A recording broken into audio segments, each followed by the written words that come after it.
मन्नाथः श्रीजगन्नाथः मद्गुरु श्रीजगद्गुरु मदात्मा सर्वभूतात्मा तस्मै श्री गुरवे नमः।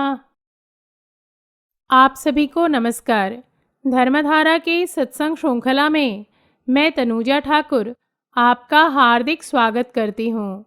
हमारी श्री गुरु एवं वैदिक उपासना पीठ के प्रेरणा स्रोत परात्पर गुरु परम पूज्य डॉक्टर जयंत बालाजी आठवले एवं हमारे आराध्य देव भगवान शिव के चरणों में वंदन कर आज का सत्संग आरंभ करती हूँ। आज का विषय है ध्यान करते समय मन के एकाग्र ना होने पर क्या करें। आज का सत्संग शंका समाधान से संबंधित है। कैलिफोर्निया अमेरिका के श्री आदित्य झा, जो फेसबुक पर हमारे लेखों के नियमित पाठक हैं, उन्होंने एक प्रश्न पूछा है। उनका प्रश्न इस प्रकार है, मैं ध्यान लगाने का अत्यधिक प्रयास करता हूँ, परंतु ध्यान के समय मेरा मन एकाग्र नहीं होता है। मैं पिछले 5 वर्षों से यह प्रयास कर रहा हूँ, किंतु मुझे अपने मन को एकाग्र करने में सफलता नहीं मिल रही है। इससे अब मुझे निराशा होने लगी है। मेरा प्रश्न यह है कि ध्यान करते समय मेरा मन एकाग्र क्यों नहीं हो पाता है एवं इस हेतु मैंने क्या प्रयास करना चाहिए। श्री आदित्य झा समान अनेक ध्यानमार्गी साधकों ने इस प्रकार के प्रश्न पूछे हैं, अतः आज इस विषय को शंका समाधान अंतर्गत ले रही हूँ। वर्तमान काल में धर्मग्लानि अपनी पराकाष्ठा पर होने के कारण सूक्ष्म जगत की अनिष्ट शक्तियों का कष्ट अपने चरम पर है। अतः ऐसे काल में ध्यान करना योग्य साधना नहीं है। हमारे शास्त्रों में नाम संकीर्तन योग, ध्यान योग, ज्ञान योग एवं मंत्र योग की तुलनात्मक विवेचन करते हुए कहा गया है, उत्तमा सहजा अवस्था, मध्यमा ध्यान धारणा, अधमम तत्व चिंतनम च मंत्र चिंता अधमाधम।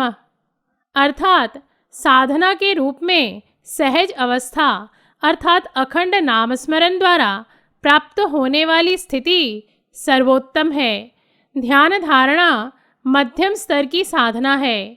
तत्व चिंतन अर्थात ज्ञान योग निकृष्ट साधना है एवं मंत्र साधना अधमाधम है अर्थात सबसे निकृष्ट है।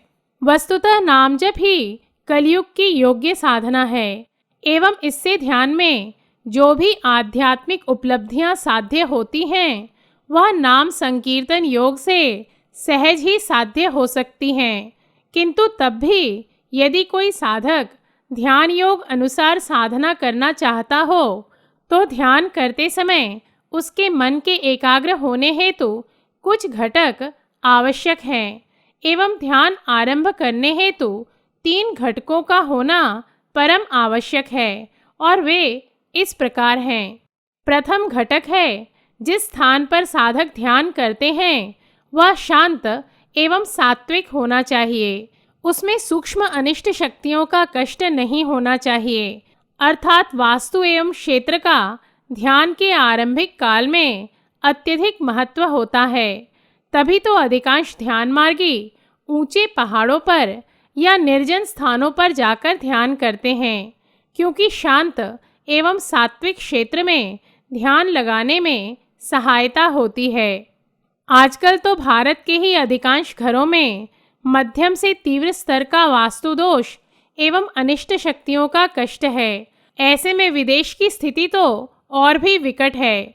वहाँ तो तमोगुण का साम्राज्य है। अतः वहाँ ध्यान की साधना आरंभ करना या ध्यान की साधना करना अत्यधिक कठिन है।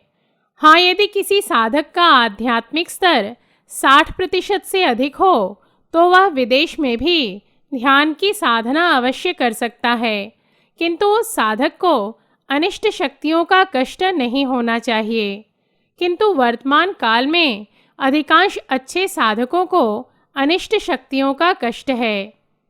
वर्तमान समय में 60% से अधिक आध्यात्मिक स्तर के साधक संपूर्ण विश्व में 20 सहस्र की संख्या से अधिक में नहीं हैं, और इसमें से भी अधिकांश तो अभी बाल्यावस्था में हैं, जो उच्च लोकों से हिंदू राष्ट्र का कार्य भविष्य में चलाने हेतु जन्म लिए हैं या ले रहे हैं।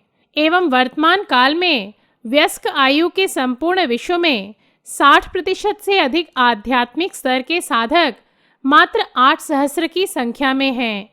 अतः यदि किसी साधक का आध्यात्मिक स्तर 60% से न्यून हो तो उसके लिए ध्यान की साधना करना, और वह भी विदेश में, अत्यधिक कठिन है। अतः आप जहाँ ध्यान करते हैं उस स्थान की वास्तु की शुद्धि नियमित करें।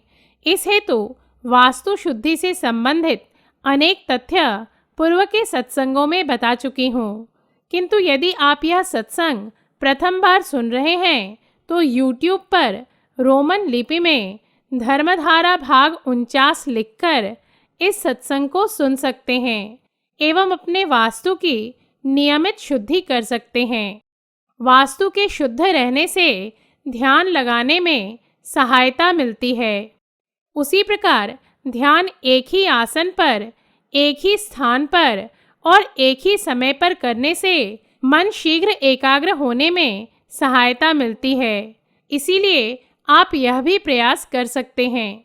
दूसरा घटक है ध्यान की साधना हेतु साधक के मन एवं बुद्धि पर सूक्ष्म काला आवरण नहीं होना चाहिए।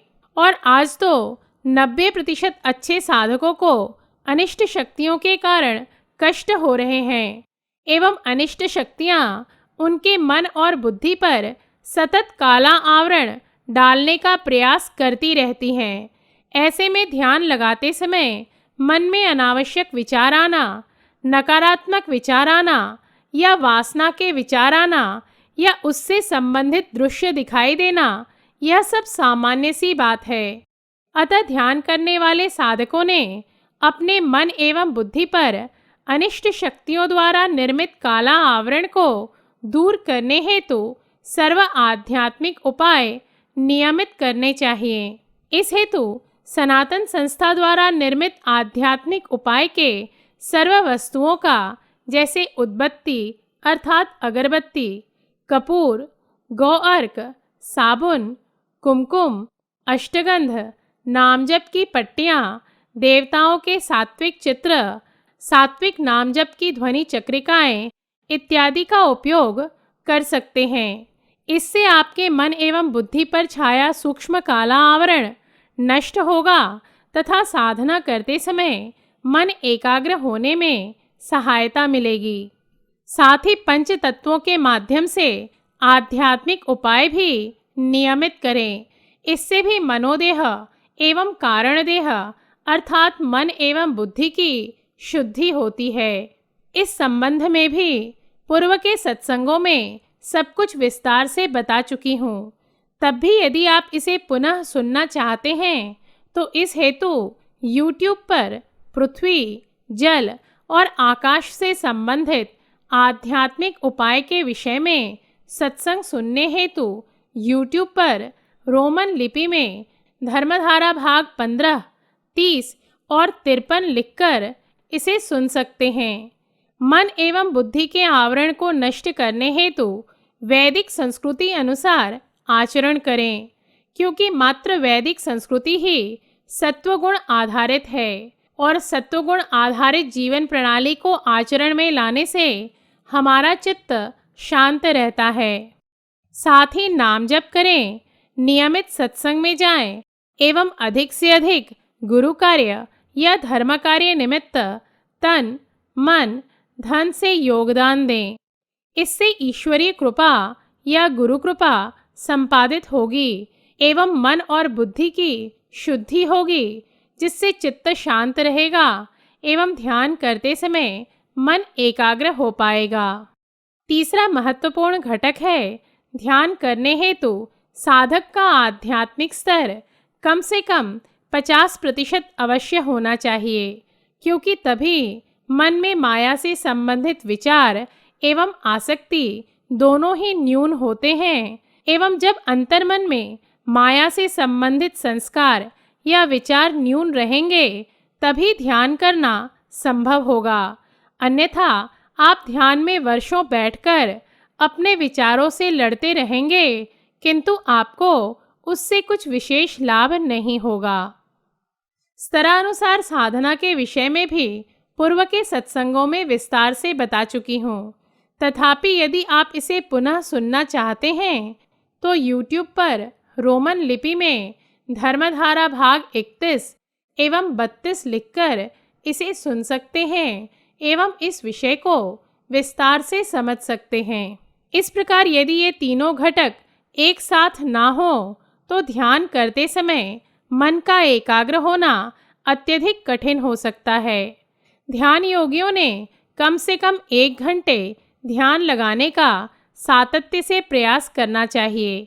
धीरे धीरे उसकी अवधि बढ़ाते रहना चाहिए, तभी चित्त की वृत्तियों पर नियंत्रण साध्य करना संभव होगा।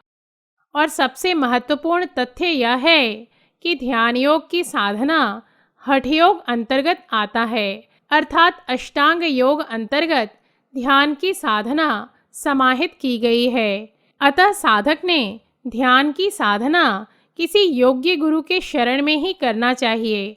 अन्यथा ध्यान की प्रक्रिया में यदि कोई चक्र अकस्मात जागृत हो जाए और आप उस शक्ति को सहन ना कर सकें तो अनर्थ भी हो सकता है। इसीलिए ध्यान की साधना योग्य गुरु के शरण में ही करें। ध्यान करते समय मन में आने वाले विचारों की संख्या को कम करने हेतु स्वभाव दोष एवं अहम निर्मूलन की प्रक्रिया को सीखें और उसे अपने जीवन में उतारें।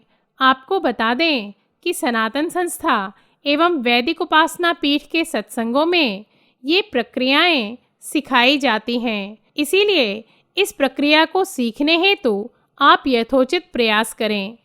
मन को एकाग्र करना कोई सहज कार्य नहीं है और यदि मन एकाग्र हो जाए तो ध्यान लगाने की आवश्यकता भी नहीं होती है, क्योंकि तब तो साधक का लक्ष्य ही साध्य हो जाता है।